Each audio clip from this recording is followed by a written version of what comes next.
Good morning, students. Now we are going to learn chapter 1 of your English grammar book. All of you open chapter number 1, page number 5. Here you can see our first chapter is the sentences. So here we are going to learn what is sentence. A sentence is a group of words that makes complete sense is called sentence. What is sentence? Sentence क्या होता है? Sentence is a collection of words, means ढेर सारे शब्दों का collection क्या होता है, वाक्य कहलाता है, जो कि एक कंप्लीट सेंस को देता है, यानी एक प्रॉपर मीनिंग उसकी निकलती है, उसे हम सेंटेंस कहते हैं. सेंटेंस की हिंदी होती है वाक्य. अलग अलग लेटर्स को मिला के हम वर्ड बनाते हैं और वर्ड्स को मिला के हम सेंटेंस बनाते हैं. जैसे यहाँ पे एक वर्ड मैंने रखा है दिस, दूसरा वर्ड है इज़, फिर है माई, फिर है बुक. इन चारों वर्ड्स को मैंने एक प्रॉपर ऑर्डर में अरेंज किया है और इसका एक मीनिंग निकल रहा है कि यह मेरी किताब है. तो ये क्या हो गया? ये सेंटेंस हो गया. व्हाट इज़ योर नेम, ये भी अलग अलग शब्द हैं जिनको प्रॉपर ऑर्डर में रखा गया है और इन सब को मिलाकर देखा जाए तो इसकी भी एक प्रॉपर मीनिंग निकल रही है कि तुम्हारा क्या नाम है. तो ये सेंटेंस कहलाएंगे. सेंटेंस में कुछ चीज़ें हैं, कुछ ऐसे पॉइंट्स हैं जो आपको हमेशा याद रखनी है. It starts with capital letter, means a sentence always starts with a capital letter. एक सेंटेंस हमेशा कैपिटल लेटर से शुरू होता है and ends with a full stop, और फुल स्टॉप से ख़त्म होता है क्वेश्चन मार्क या फिर क्वेश्चन मार्क से, और एन एक्सक्लामेशन मार्क या फिर एक्सक्लामेशन मार्क से. Let's see your book. What your book says. Read the following, यानी कि आप इनको पढ़िए. Mary near leaves house my. Abhay cricket plays. The duck swims in water.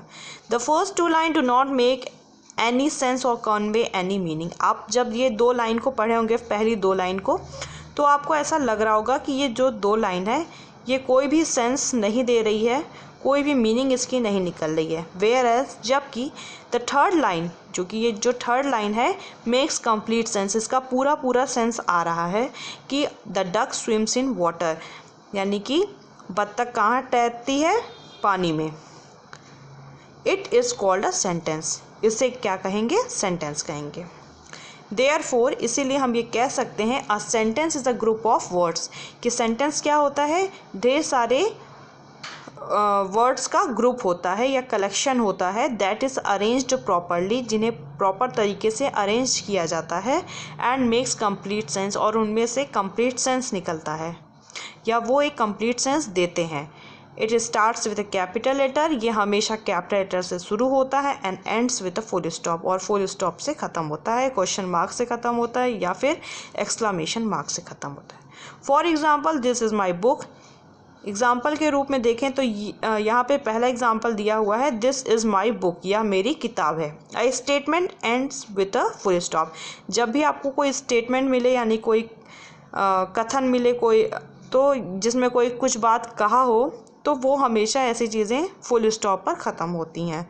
What is your name, तुम्हारा क्या नाम है. A question ends with a question mark. जब भी कोई क्वेश्चन पूछा जाएगा तो उसके लास्ट में आप क्वेश्चन मार्क ज़रूर लगाएंगे. How beautiful Taj Mahal is, Taj Mahal कितना सुंदर है. A statement that expresses sudden feeling ends with N exclamation mark, यानी ऐसे स्टेटमेंट्स जिससे आपको अचानक से आप कुछ फील कर रहे हैं और उस चीज़ को आपने एक्सप्रेस किया है, तो इस ऐसे चीज़ों के लास्ट में हमेशा एक्सक्लामेशन मार्क लगाते हैं.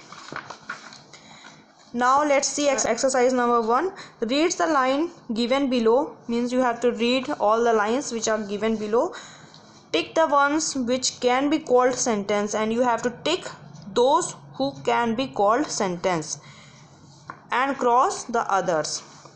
Raman best Astha friends. Here you can see this is not a sentence because it is not conveying any proper meaning, so you will mark cross. Love swim me, इसका भी कोई meaning नहीं निकल रहा है, इसके आगे भी आप क्रॉस लगाएंगे. ब्लू गिव बुक मी, इसका भी कोई मीनिंग नहीं निकल रहा है, इसके आगे भी क्रॉस लगाएंगे. I am eating a cake, मैं एक केक खा रहा हूँ, इसका मीनिंग निकल रहा है, इसके आगे आप टिक करेंगे. Sumit is playing with the football, Sumit football के साथ खेल रहा है, तो इसे भी टिक करेंगे, इसका भी मीनिंग निकल रहा है। बर्थडे गिफ्ट, बर्थडे गिफ्ट, इसका आगे कुछ बोला नहीं गया है, कुछ बताया नहीं गया इसके बारे में, इसका कोई मीनिंग नहीं निकल रहा, इसे आप क्रॉस करेंगे। बुक्स राइट आंसर, इसका भी कोई मतलब नहीं निकल रहा है, इसे भी आप क्रॉस करेंगे। Right answer in your books, इसका मीनिंग निकल रहा है, यानी कि आंसर को अपने बुक में लिखिए। आई प्ले बास्केटबॉल, मैं बास्केटबॉल खेलता हूँ, यहाँ भी ये मीनिंग निकल रही है, तो इसे भी टिक करेंगे। आ हाउस फ्लाई, आ हाउस फ्लाई, इसके बाद कुछ बताया नहीं गया कि हाउस फ्लाई के बारे में क्या बोला जाता है, इसलिए ये कोई भी इससे कंप्लीट सेंस नहीं निकल रहा, इससे ये क्रॉस हो गया। My father is a businessman, मेरे पिता एक बिजनेसमैन है, तो यहाँ पर ये टिक हो जाएगा क्योंकि इसका मीनिंग निकल रहा है। थिंक, डू एंड एक्ट, इसका भी प्रॉपर मीनिंग निकल रहा है, इसे भी आप टिक कर देंगे। Suman writes a letter to her friend, इसे भी आप टिक कर देंगे, इसका भी मीनिंग निकल रहा है। रेन हैवी, इसका कोई मीनिंग नहीं निकल रहा है, इसे आप क्रॉस कर देंगे। माई फ्रेंड वॉक स्लोली, मेरा दोस्त धीरे धीरे टहलता है, धीरे धीरे चलता है या टहलता है, तो इसका मीनिंग निकल रहा है, इसे आप टिक कर देंगे। So here you can see we have done exercise number 1 on page number 6, and in the next turn we will read lesson number 2, questions and statements. Now I am providing pic on your WhatsApp group. You have to write the definition of sentence in your grammar copy.